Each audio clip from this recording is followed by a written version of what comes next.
Which overheads are better? Glyn Johns, XY, spaced, or a single overhead? Let's find out.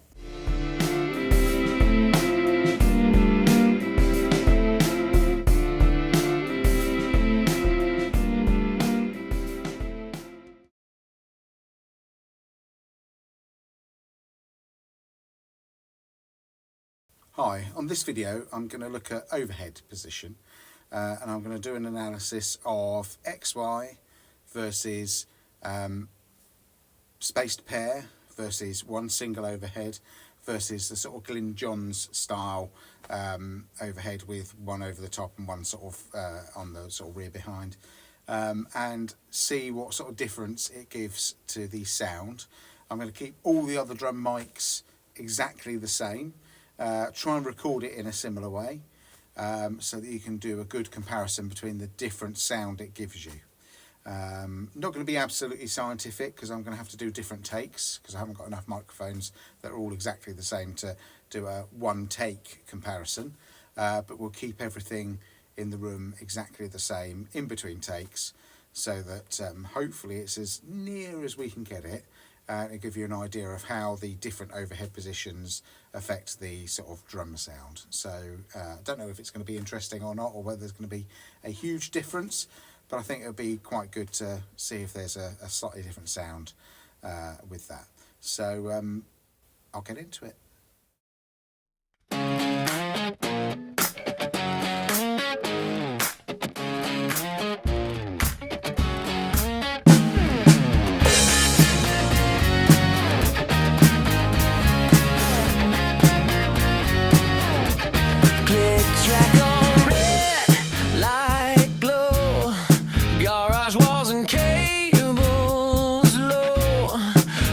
Snare are good to go where the overhead should go.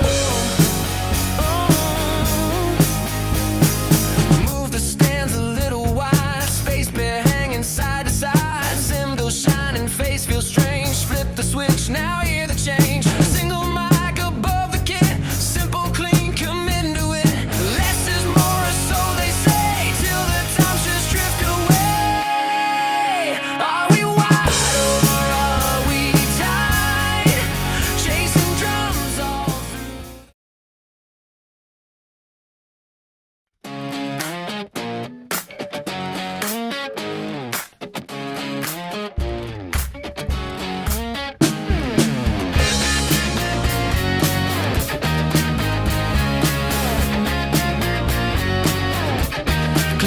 Track on red, light glow, garage walls and cables low, kick and snare are good to go where the overhead should go. Move the stands a little wide, space pair hanging side to side, cymbals shining, face feels strange, flip the switch, now hear the change. Single mic above the kit, simple, clean, come into it. Less is more, or so they say, till the times just drift away. Are we wide or are we tight? Chasing drums.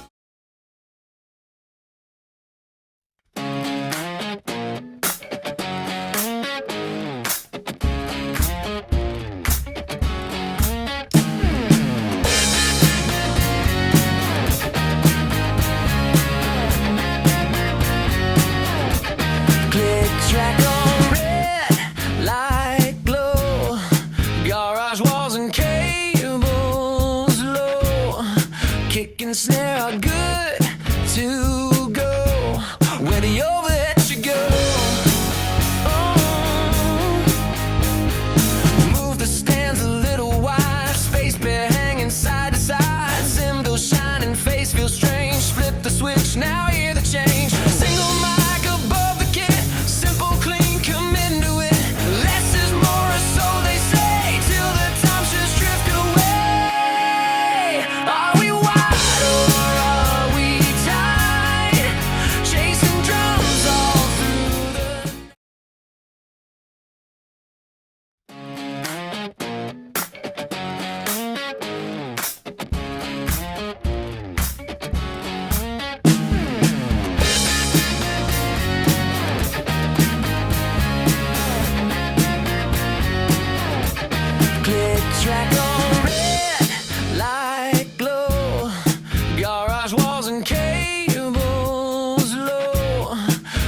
and snare are good to go where the overhead should go.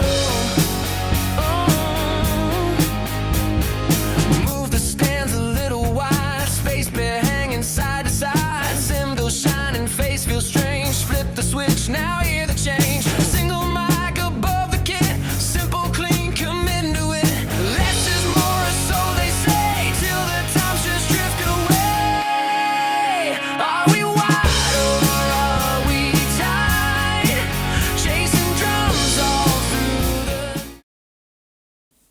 So here's the Logic session, and just to show you the key bits of it. That's just a blank track. We have the drums are muted. We have the stems from the AI song that's been created, and then I've created a load of tracks, recorded drum tracks for the different types of things. So I've tried to keep it nice and simple. So I've got kick, snare, and overheads. So this is the sort of XY formation. So I've got 4 tracks for that, and then spaced.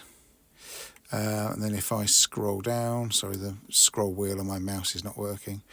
I have single overhead, so kick, snare, and an overhead, and then a Glyn Johns style type of thing. So a kick, snare, and an overhead, and a sort of rear side one. And I'm going to burn a track and attach it to a video of each of these. And just to show you the actual sort of mix of the track, I've literally kept them very, very similar. I've kind of adjusted them to ear just to make sure the overheads are sounding sort of nice and crisp. And the kick and snare, but not the overhead, is being sent to a bus. So let me see if I can use arrow keys to go along. Yeah, I'll have to go along. So I don't know where my bottom scroll bar's gone. I'm sending the kick and snare of each channel to a aux, which just has a instance of ZAR reverb with a drum plate on it, and I've sort of blended that in nicely on there. And then the only other thing is I've got a loudness meter and a limiter on my sort of stereo out. I'm not using the mastering. Logic seems to stick that in all the time, and it's okay, but it tends to change the sound, and I don't like it. So that was just to get a nice, decent loudness of the mix done, and I've kept it as simple as I can, so we can hopefully hear the overheads, and try to keep the mix as clear as I can.